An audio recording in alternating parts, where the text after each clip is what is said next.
They laughed when I ran toward that bus in my civilian clothes, backpack bouncing, hair a mess, called me princess and wannabe soldier. One even slapped my hand away when I reached for the door. They had no idea I'd just returned from a classified mission that saved their entire base. Before we dive in, if you love stories about underestimated women who silence their doubters, hit that subscribe button right now. Trust me, you'll want to see how this ends.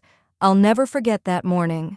It was 6:47 a.m. when I finally made it to the base entrance, and I was absolutely wrecked. 3 weeks. That's how long I'd been gone, completely off-grid in the mountains on a joint task force operation. No phone, no contact with the outside world. Just me, my team, and a mission that had pushed every single one of us to our absolute limits.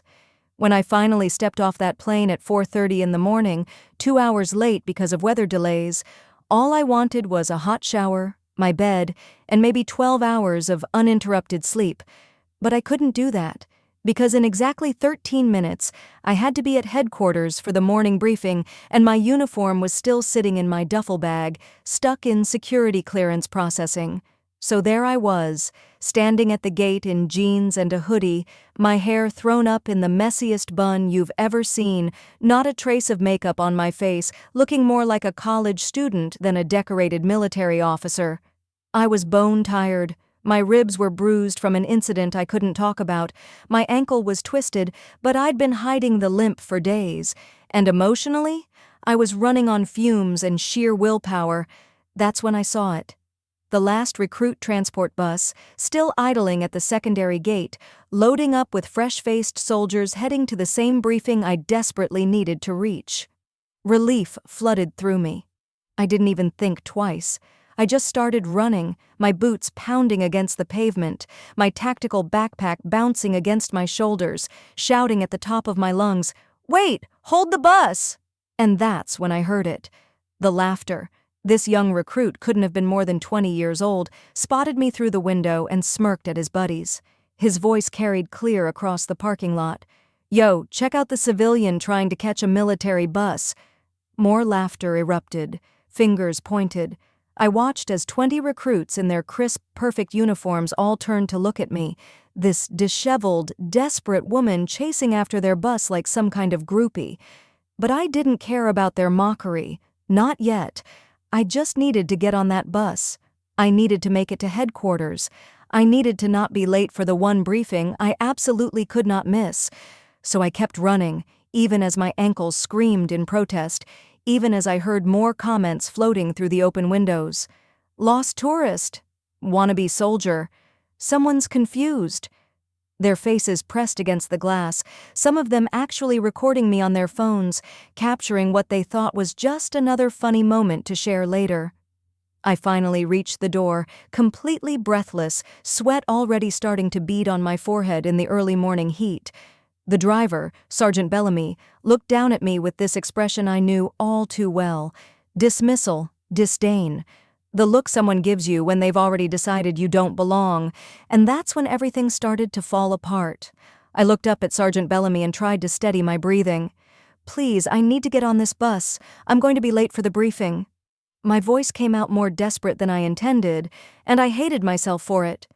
He looked me up and down, slowly, deliberately, taking in every detail of my civilian clothes, my messy appearance, my obvious exhaustion.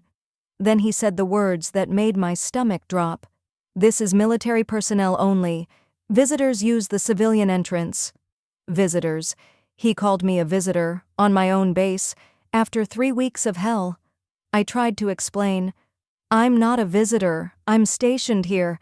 I just need to—" But before I could finish, that same recruit who'd mocked me earlier, the one I'd later learn was named Rune, leaned over from his seat near the front. He was laughing so hard he could barely get the words out. "She's stationed here. Sure, princess? And I'm a general." The entire bus erupted. 20 voices joining in the joke. 20 pairs of eyes looking at me like I was the punchline to their morning entertainment. I reached for the door rail, trying to pull myself up, trying to show I was serious. That's when Rune did something I still can't believe. He leaned forward and literally slapped my hand away. The smack of his palm against my knuckles echoed louder than it should have. "Touch this bus again, and I'll report you for harassment," he said, his voice dripping with fake authority. "We don't need groupies following us around." Groupies. That word hit me like a physical blow. My hand was still stinging where he'd struck it, but that wasn't what hurt. It was the casual cruelty of it, the easy way he'd dismissed my entire existence. I looked past him and saw phones raised, recording every second of my humiliation. Some recruits were already typing, probably posting to their group chats, sharing the crazy woman who thought she belonged on their bus. Then a female recruit stood up. Lyric, I'd find out her name later. She actually shouted loud enough for people in the parking lot to hear, "Someone call security! This crazy woman is harassing military personnel." The cheers that followed felt like knives. Every laugh, every comment, every mocking voice piled on top of the last. Does she think wearing boots makes her military? Probably failed basic training and can't let go. Someone's husband must be stationed here. I looked back at Sergeant Bellamy, silently pleading with him to just let me on, to just give me this one break after the worst 3 weeks of my career. Instead, he closed the door. Right in my face. Through the glass, I could see his lips moving. "Ma'am, step away from the vehicle, or I'll have you removed from base property." Then the engine roared, and the bus pulled forward, leaving me standing alone in a cloud of diesel exhaust. I just stood there for a moment, watching it drive away, watching my last chance at making that briefing on time disappear down the road. Around me, other personnel were walking by, heading to their own assignments. I caught their looks, pity, embarrassment for me. A few turned their heads away quickly, not wanting to be associated with whatever scene they'd just witnessed. And that's when I felt it. For the first time in my entire military career, tears burning at the corners of my eyes, not from physical pain, though my body was screaming, but from pure, overwhelming frustration. After 3 weeks of sacrifice, after everything I'd just done, after the mission I'd just completed, this was my welcome home. I made a decision right there in that parking lot. I was going to walk. 2.3 miles to headquarters in 85-degree heat, carrying 40 pounds of gear on my back, with bruised ribs and a twisted ankle I'd been pretending didn't exist. Because what other choice did I have? Call a cab? Ask for help after what just happened? No. I'd finish this the same way I'd finished everything else in my career, on my own 2 feet, no matter how much it hurt. The first half mile was the worst. Every step sent pain shooting up from my ankle. The sun was already brutal, and I could feel sweat soaking through my hoodie, mixing with the grime and exhaustion I'd been carrying for weeks. People passed me in vehicles, and I kept my head down, not wanting to see if anyone recognized me, not wanting to endure more pitying looks. For the first time in years, I found myself questioning everything. Maybe staying invisible had been a mistake. Maybe always working behind the scenes, always letting others take credit, always staying humble. Maybe that had made me forgettable, dismissible. That's when my phone started vibrating. Signal. Finally. After 3 weeks of complete radio silence, my phone lit up like a Christmas tree. Texts, missed calls, voicemails, all from the same person, Major Cassian Thorpe, my direct superior. "Where are you? Briefing in 10. Thalia, respond immediately." I could feel the urgency even through the screen. My hands were shaking as I called him back. He answered on the first ring. "Captain Reeves, where the hell are you?" I'd never heard him sound like that before, worried and angry at the same time. I explained as quickly as I could, trying to keep my voice steady. Late flight, missed transport, walking from the east gate. I didn't mention the bus, didn't mention the humiliation, didn't want to sound like I was complaining or making excuses. There was a pause on the other end. Then, "Walking? Why didn't you—" He stopped himself. "Never mind. Stay exactly where you are. I'm coming to get you." Something in his tone made my chest tighten. It wasn't just concern. It was something else. Something that sounded almost like controlled fury. I waited on the side of the road, my backpack at my feet, trying to catch my breath. That's when I heard it. A vehicle approaching, but not just any vehicle. the distinctive hum of a command vehicle, the kind reserved for high-ranking officers. A black military SUV with command flags pulled up beside me, and when Major Thorpe stepped out, I watched his face cycle through a dozen emotions in seconds. Relief when he saw me, then shock at my appearance, the civilian clothes, the exhaustion written across every feature. Then something that looked like understanding. "Thalia!" "Captain, what happened?"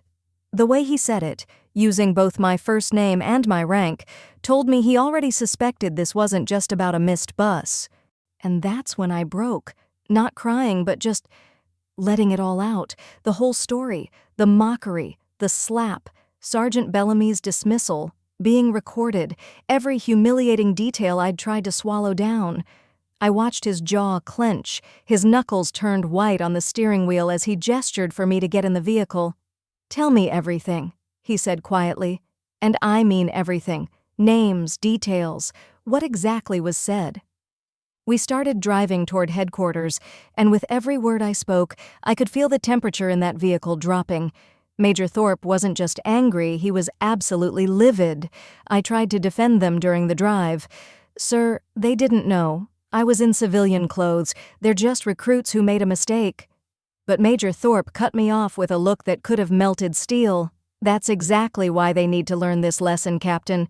You don't judge a book by its cover in this line of work, and you sure as hell don't put your hands on a superior officer, no matter what they're wearing." Then he told me something I hadn't fully processed yet. The briefing I was rushing to attend wasn't just any morning briefing. It was my commendation ceremony, the official recognition for the classified operation I'd just completed, the mission that had kept me in the mountains for 3 weeks, gathering intelligence on a credible terrorist threat against our base.